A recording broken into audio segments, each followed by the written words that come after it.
3, acho que agora vai entrar. Boa noite a todos.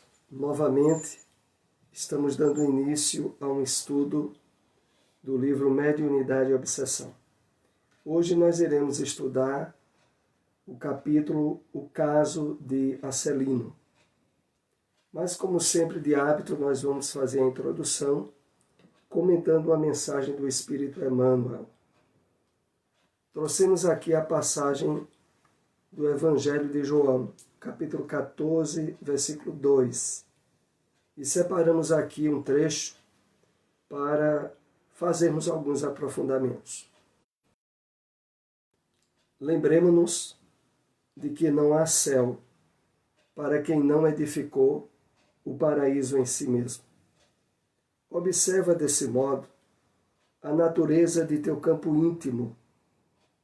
Viverás escravo ou senhor, no templo do bem ou no cárcere do mal que tiveres escolhido para a tua residência nos caminhos da vida eterna.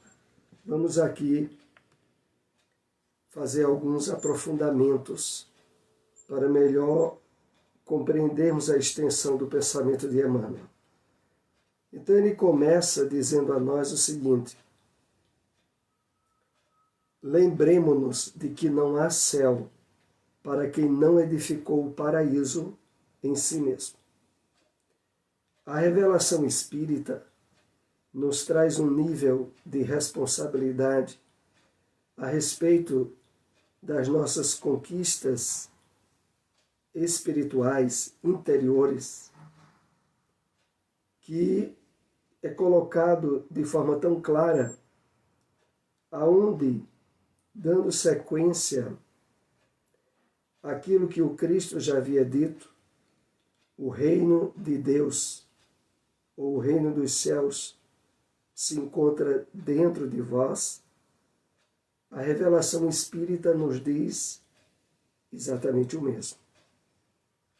Porque especifica de forma bem clara que é nas conquistas morais e espirituais que nós edificamos esse reino dentro de nós. Esse reino que é sinônimo do almejado paraíso.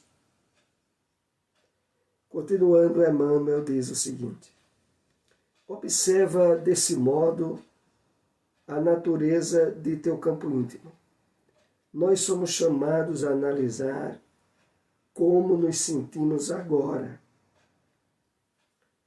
De que modo temos tratado dificuldades, problemas e necessidades no mundo de provas e expiações, mantendo um nível de sintonia e de harmonia com os propósitos divinos, com os objetivos verdadeiros da nossa encarnação, para desde agora observarmos nos nossos estados íntimos o nível de êxito que estamos tendo nessa área. E por isso, continua Emmanuel de uma forma bem taxativa e imperativa: viverás escravo ou senhor, no templo do bem ou no cárcere do mal que tiveres escolhido para a tua residência. Então, somos chamados a assumir a responsabilidade desse encaminhamento interior da nossa vida. Inúmeras vezes, no mundo de provas e expiações, nos é imposto determinadas situações e condições, em termos materiais, que não podemos mudar, mas sempre podemos alterar a nossa maneira de perceber e de encarar as dificuldades de ordem material. É essa forma de perceber e de encarar que é uma responsabilidade que não podemos passar para os outros. É nossa responsabilidade. E chamando bem a atenção para isso, Emmanuel diz: viverás escravo ou senhor, no templo do bem ou no cárcere do mal que tiveres escolhido para a tua residência. Escolhamos, portanto, o templo do bem e assumamos a responsabilidade na condução desses objetivos desde agora, porque o reino dos céus, que usufruiremos depois da morte do corpo, tem tudo a ver com o reino dos céus que estamos construindo dentro de nós mesmos desde agora. Com essa introdução, nós iniciamos o caso de Acelino. Esse caso está retratado no livro Os Mensageiros, no capítulo 8. E nos primeiros comentários e textos que nós iremos ver foram extraídos do livro Os Mensageiros. Em sequência, nós iremos ver os textos que analisam e abordam a questão no livro Mediunidade e Obsessão, do projeto Espiritizar. Vamos para o primeiro conteúdo. Acelino diz: também parti de nosso lar, no século findo. Aqui é o século fim do século XVIII, após receber valioso patrimônio instrutivo dos nossos assessores. Esse livro, Os Mensageiros, ele foi publicado na década de 40. Então, o espírito reencarnou no final do século anterior à década de 40, no século XVIII. E ele diz: segui enriquecido de bênçãos. Uma de nossas beneméritas ministras da comunicação presidiu em pessoa as medidas atinentes à minha nova tarefa. Esse início de esclarecimento do caso Acelino é aqui colocado para nos chamar a atenção para um fato de suma importância. A maioria de nós que hoje nos encontramos no movimento espírita, que nos identificamos com a mensagem reveladora da reencarnação no Evangelho do Cristo, que nos sentimos estimulados ao esforço de aprendizagem, a maioria de nós passou por determinado treinamento, por determinada habilitação antes da presente encarnação. A colônia Nosso Lar, como já esclarecemos aqui, é uma das inúmeras colônias existentes ao redor do planeta Terra. E que, por ter condições, prepara, orienta e esclarece determinados grupos de espíritos que vêm à Terra desempenhar missões, trabalhos, superação de provas necessárias e específicas. Era o caso de Acelino. Durante muitos anos ele foi preparado. Ele saiu enriquecido de conteúdos, de esclarecimentos. E a história dele, que nós estamos analisando a partir de hoje, é uma história de fracasso reencarnatório, de frustração de todos os projetos, de todos os planos. nos quais ele havia coparticipado. E a história é colocada pelo espírito André Luiz para chamar a atenção, a fim de que nós não tenhamos esse mesmo desiderato de fracassar em propósitos e compromissos que assumimos antes da encarnação. A história de Acelino, como eu disse, está no capítulo 8 do livro Os Mensageiros. Continuemos. Aos 20 anos de idade, fui chamado à tarefa mediúnica, recebendo o enorme amparo dos benfeitores invisíveis.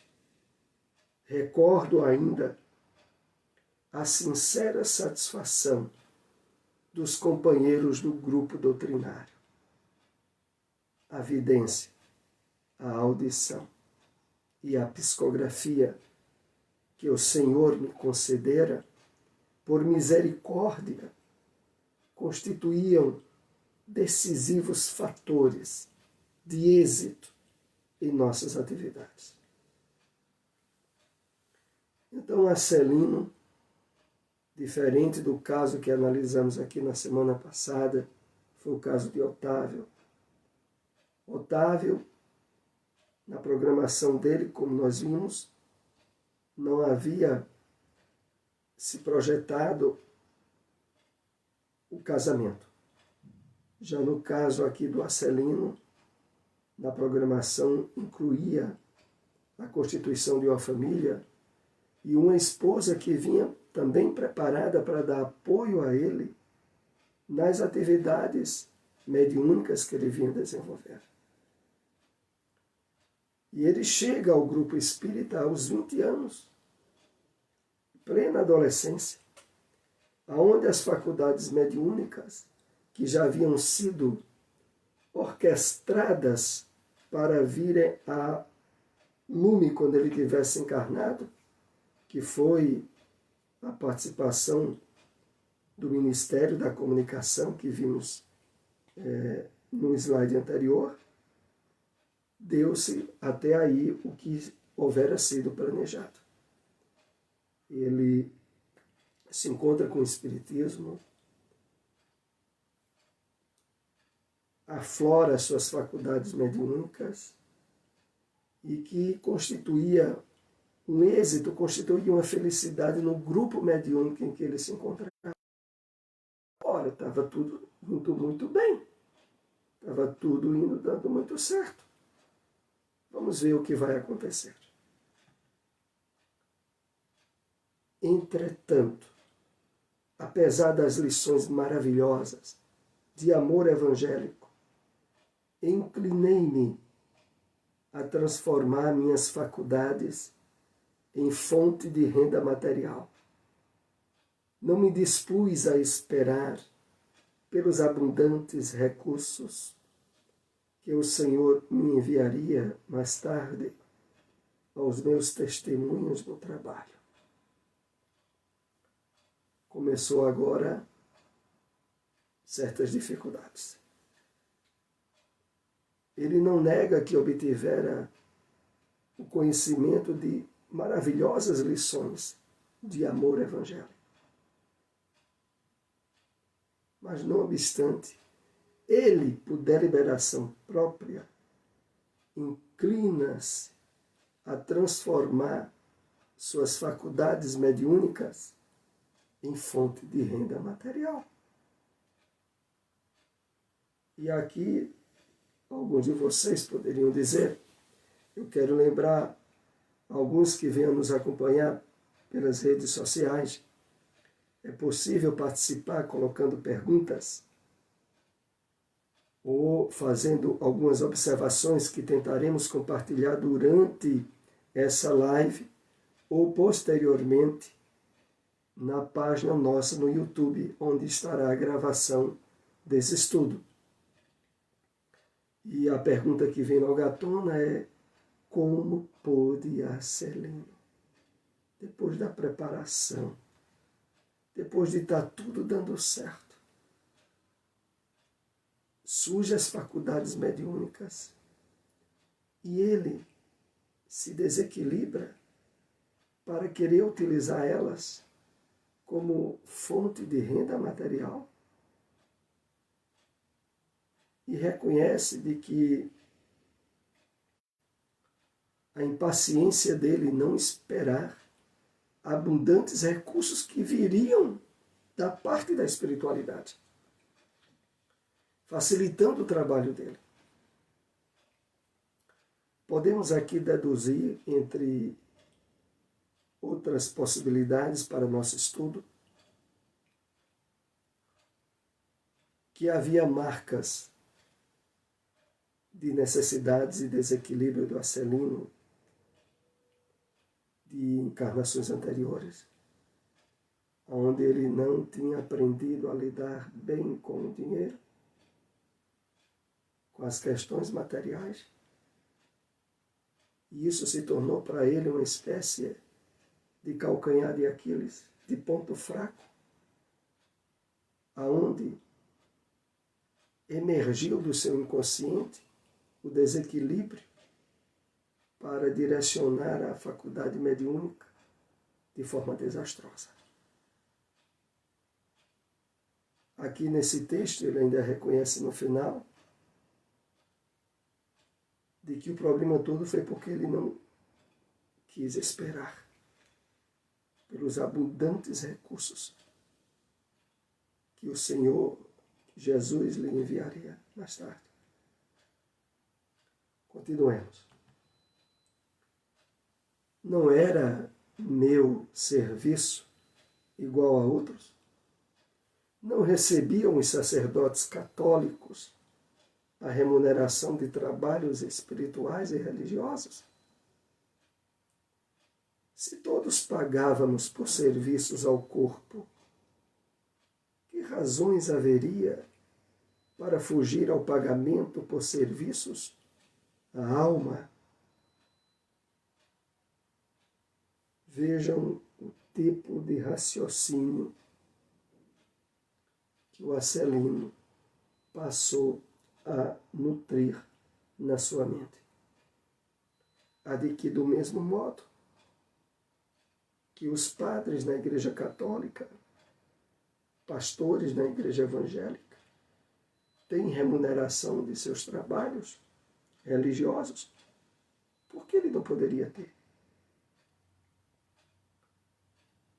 Todas as necessidades físicas, corporais, são pagas, da alimentação, as de tratamento médico e outras. E ele conclui com o seguinte sofisma: que razões haveria para fugir do pagamento por serviços à alma? Ele parte dos serviços materiais para chegar aos serviços da alma.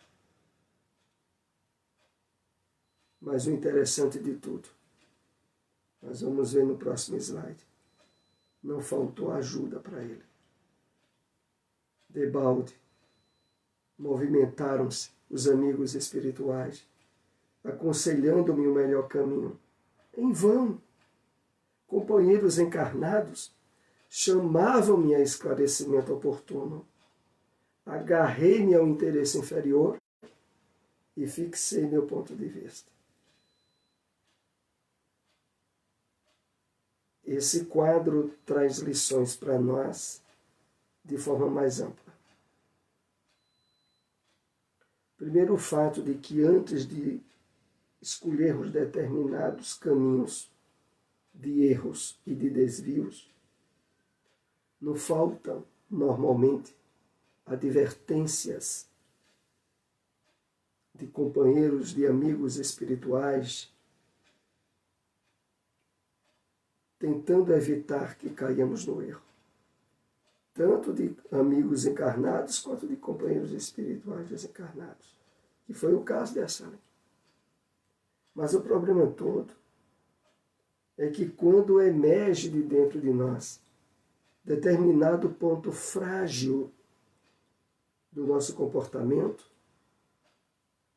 É como se nós ficássemos cegos aos conselhos, às advertências da consciência, dos benfeitores espirituais, e colocamos a nossa mente numa diretriz e não queremos tirar.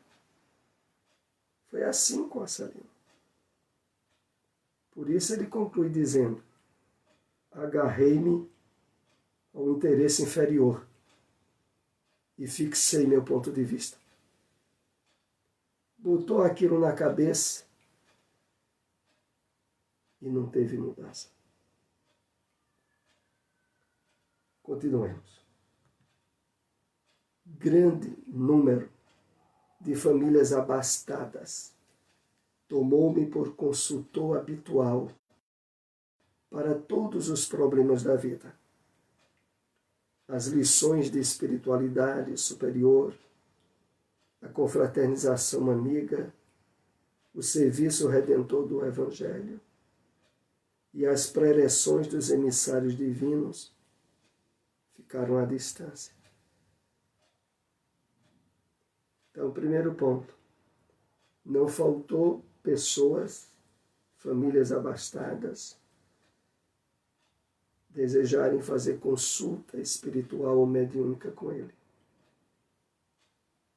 Ao mesmo tempo, todas as lições de espiritualidade superior, de serviço redentor do Evangelho, de preleção dos emissários divinos, ele deixava de lado. Agora o que importava era colocar em ação aquela mudança de trabalho do exercício mediúnico. Transformara-se completamente a paisagem espiritual que me rodeava. A força de me cercar de pessoas criminosas, por questões de ganho sistemático, as baixas correntes mentais dos inquietos clientes encarceraram-me em sombria cadeia psíquica.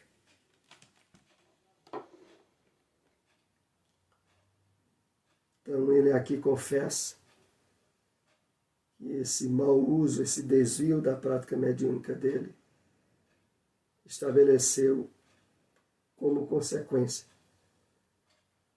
a mudança dos espíritos que habitualmente faziam parte do seu psiquismo. E vejam só, aqui ele ainda adverte, por questões de ganho sistemático. As baixas correntes mentais dos inquietos clientes encarceraram-me em sombria cadeia psíquica. Esse é o resultado. Faz o desvio da prática da mediunidade, que em vez de ser exercida à luz do Evangelho do Cristo, ele a conduzia para os interesses servis da matéria. Continuando. Cheguei ao crime de zombar do Evangelho de nosso Senhor Jesus, esquecido de que os negócios delituosos dos homens de consciência viciada contam igualmente com entidades perniciosas que se interessam por eles nos planos invisíveis. Aqui tem umas duas lições importantes para aprofundarmos a compreensão. A primeira, de que quando se incide no erro, não se tem ideia do tamanho da queda. Celino aqui conta que chegou ao ponto de zombar do Evangelho de nosso Senhor Jesus. E isso, a princípio, não nos deve causar tanta admiração, porque mais recentemente tivemos naquela parceria da mediunidade de Francisco Cândido Xavier com Valdo Vieira, o estabelecimento de uma programação que vinha da espiritualidade, na qual o êxito daquela tarefa mediúnica foi abruptamente quebrado por Valdo Vieira, que em seguida abandonou o espiritismo. E veja, é por isso que eu digo que não nos deve causar tanta surpresa. A questão maior de todas, e isso a doutrina espírita nos adverte, com base no Evangelho do Cristo, é o cultivo e a manutenção do clima de humildade, de caridade, de esforço de renovação íntima, que deve ser permanente em todos nós, para que não abramos portas às quedas por desequilíbrio moral e espiritual, originadas no nosso passado delituoso, vicioso, e que, se não estivermos no trabalho ativo do bem, pode aflorar a qualquer momento em nossa vida. Foi o que aconteceu com a Celina. Em seguida, aqui diz: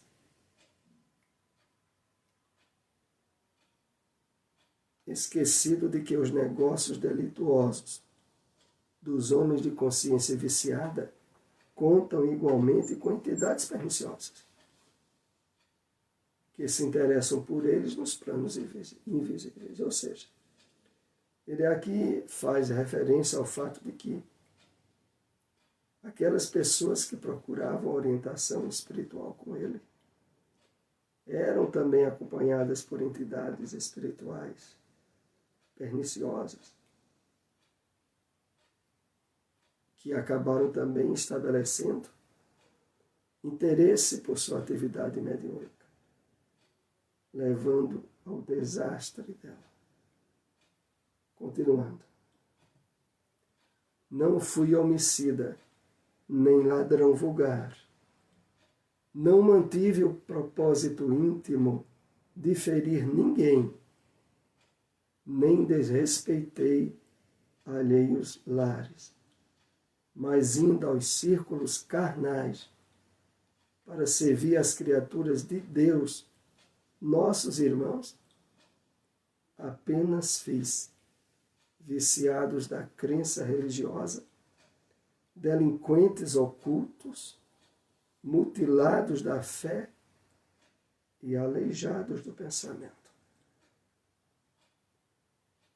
Nessa referência que a Celino faz, há fatores importantes para todos nós.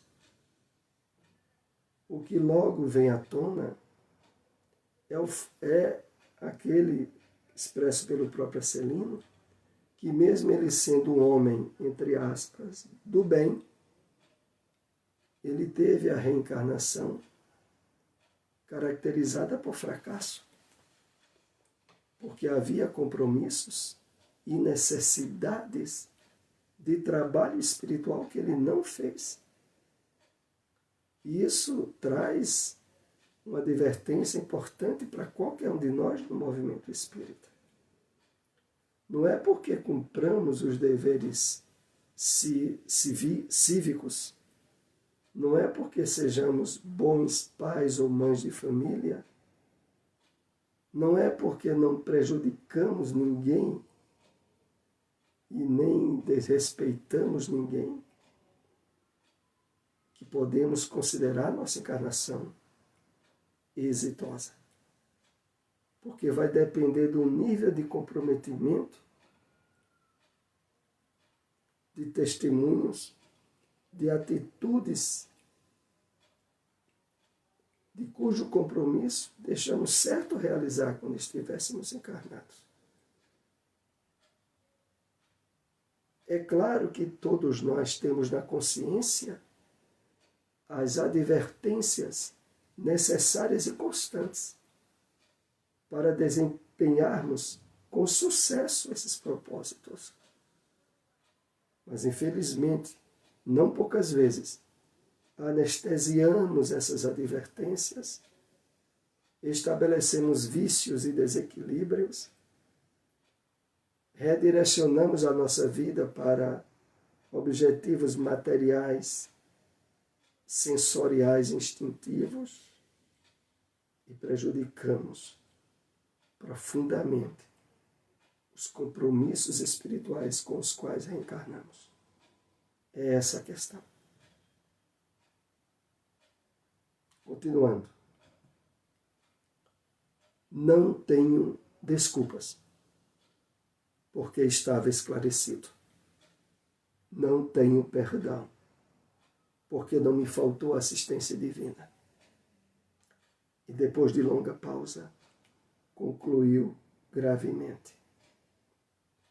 Podem avaliar a extensão da minha culpa? Vamos analisar. Esse é o último slide do livro Os Mensageiros, para a partir de agora vermos a análise de aspectos psicoespirituais do caso Acelino. Então ele diz,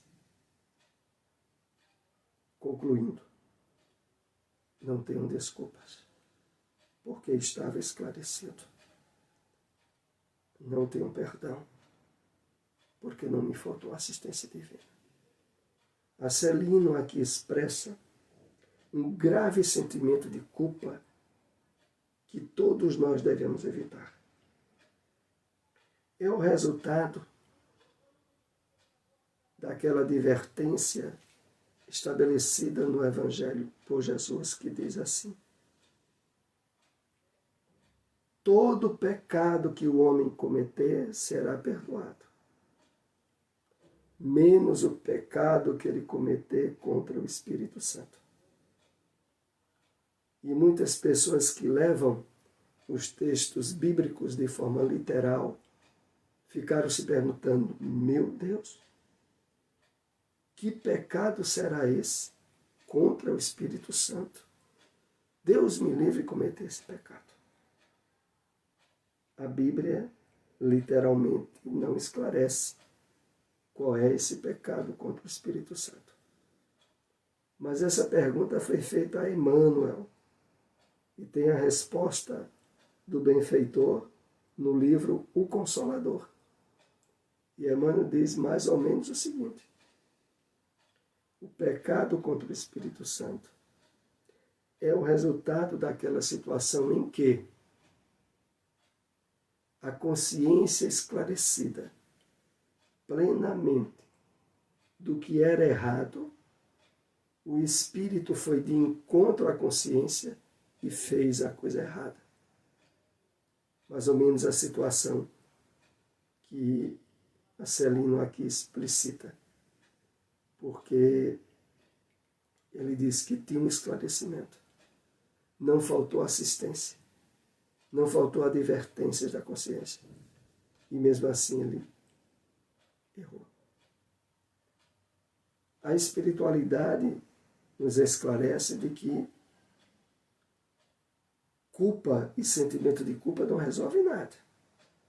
Resolve assumir a responsabilidade, seja de que erro for, para não repetir erros. O Acelino teria que resolver esse sentimento de culpa o quanto antes, para não criar um problema grave na sua futura encarnação. Nós ainda iríamos esclarecer um pouco essa questão mais à frente, nesse estudo de hoje. Vamos aqui para o próximo slide. Aspectos psicoespirituais do caso Acelino.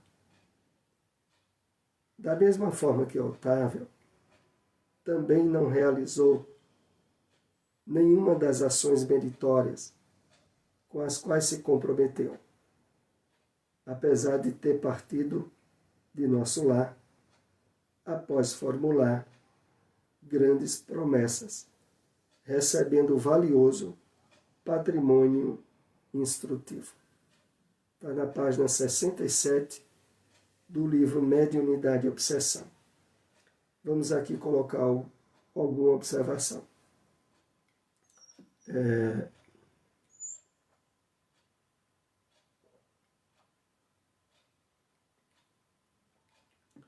A semelhança de Otávio, Celino também vem da comunidade espiritual Nosso Lar, onde formulou grandes promessas e recebeu valioso patrimônio instrutivo. Nessa parte tem uma advertência muito séria para qualquer um de nós. É porque esse patrimônio valioso que a Celino recebeu e que não colocou em prática aqui na Terra, nós também, através da revelação do Espiritismo, recebemos um valioso patrimônio instrutivo sobre a realidade da vida, sobre os objetivos da nossa encarnação. E a questão toda é o que estamos fazendo desse patrimônio. Porque é para fazer o quanto antes. Para não ocorrer conosco no plano espiritual o que ocorreu com Celino no plano físico quando ele encarnou. No plano físico ele chegou e não fez nada. E se desequilibrou, pior ainda. E para voltarmos ao plano espiritual de forma equilibrada, com consciência de dever cumprido, temos que fazer máximo de esforço no aproveitamento das lições que ora recebemos pelo Espiritismo. Então, indiretamente, o conteúdo dessa mensagem de Celino serve para nós. Mas continuemos. O mal que praticou foi a simonia, que pode ser explícita ou implícita. A venda da mediunidade acontece apenas por remuneração financeira? É uma questão. Não. Também por meio de presentes, elogios, favores, destaque social. Tudo isso são formas disfarçadas de simonia. Simonia tem alguns aspectos, também é sinônimo de venda de objetos sagrados. Aqui no caso se aplica a questão da venda dos benefícios revelados pela mediunidade. E, como aqui é dito, não precisa exatamente ser pago em dinheiro. Às vezes o pagamento vem por elogios, por algum destaque social, para aquele médium que ajudou determinada família ou que curou determinada pessoa. O Espiritismo nos adverte seriamente sobre isso. Continuando. Hoje em dia, existe uma indústria de presentes para os médiuns, a que faz referência Manuel Filomeno de Miranda, no livro Trilhas de Libertação, quando aborda a obsessão no movimento espírita. Os médiuns que praticam a mediunidade com Jesus jamais aceitam presentes das pessoas que não são de seu círculo íntimo, de amigos ou parentes. Esse conteúdo está na página 68 do livro Mediunidade e Obsessão.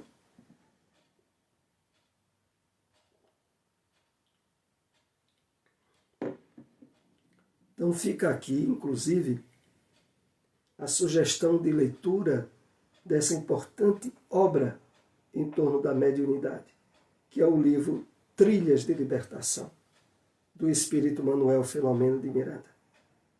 Neste livro, há todo um conteúdo estabelecido de forma romanceada, onde há toda a especificidade de como um médium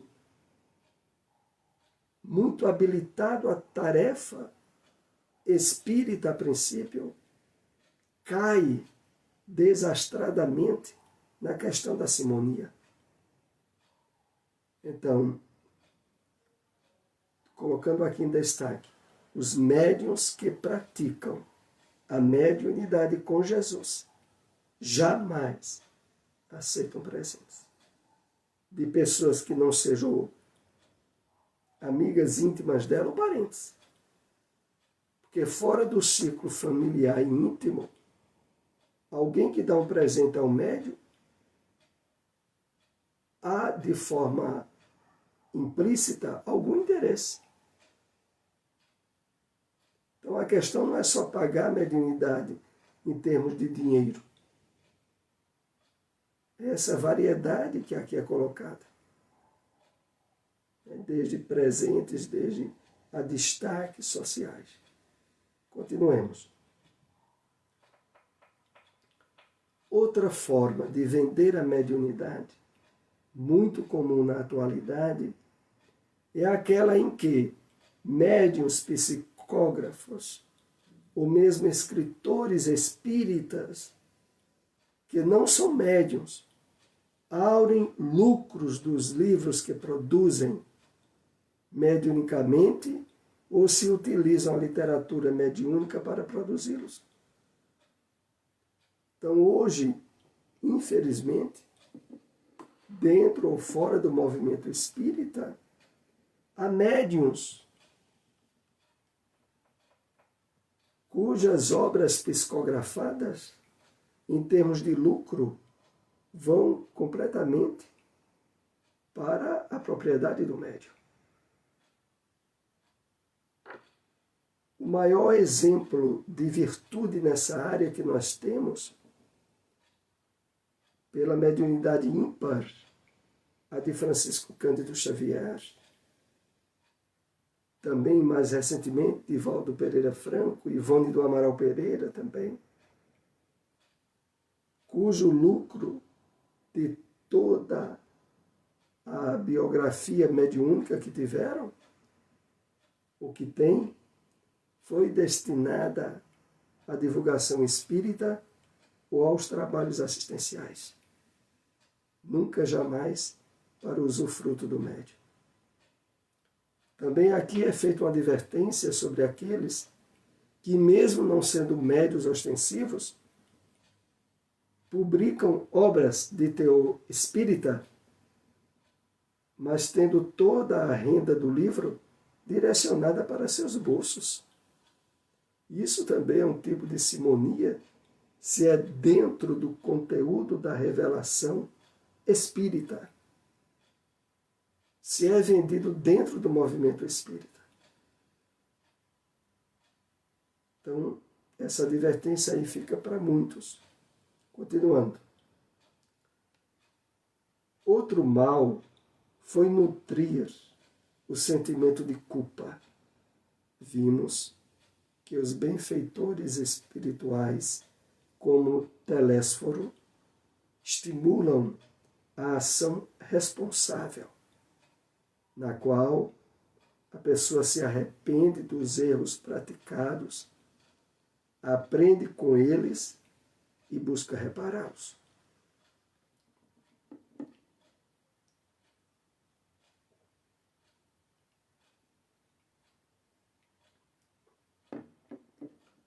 Então não há virtude nenhuma em estar nutrindo o sentimento de culpa. Percebermos-nos estar em erros, analisemos e retifiquemos. E, se possível, tratemos de repará-los o quanto antes. Mas a alimentação do sentimento de culpa, de forma nenhuma, resolve a questão e apenas cria um caso novo. Continuando esse assunto, e é o último slide que nós temos desse capítulo. Essa cultura da culpa tão comum em nossa sociedade, produz graves problemas psicológicos que acompanham os espíritos durante o estágio na erraticidade. Quando reencarnam, trazem novamente os conflitos em forma de traumas psíquicos. Então, existe toda uma problemática quando o sentimento de culpa se estabelece continuamente no espírito, esteja ele encarnado ou desencarnado. Aqui é dito, produz graves problemas psicológicos que acompanham o espírito durante o estágio da erraticidade. Então, alguém, durante muito tempo, estabelece um nível de sentimento de culpa dentro de si, leva esse sentimento para a espiritualidade. E lá vai dar trabalho de resolver, havendo a possibilidade de esse sentimento de culpa estabelecer alicerce ou raízes para o surgimento de problemas na área psicológicas graves, de determinados traumas a complexos, a fobias e outros. Então fica essa advertência da situação que Acelino estava vivendo no plano espiritual, devido ao afastamento seu, à programação, ao uso correto da mediunidade, que a mediunidade é um dom de Deus. E todos nós que estamos no mundo de provas e expiações, temos na mediunidade ostensiva a presença da misericórdia divina para resolvermos numa encarnação só graves e difíceis problemas que criamos para nós e para os outros no nosso passado reencarnatório. Então, que possamos utilizar o dom da mediunidade associada ao Evangelho do Cristo, possibilitando-nos, desde agora, estabelecer um clima de paz interior dentro de nós e que continuará conosco ao retornarmos ao plano espiritual. Esse é o objetivo maior. Então, aqui finalizamos esse estudo de hoje. Dúvidas ou perguntas, deixem aí na página do Facebook ou no nosso canal no YouTube. Até o próximo estudo e vamos ficando por aqui. Até mais. Uma boa noite.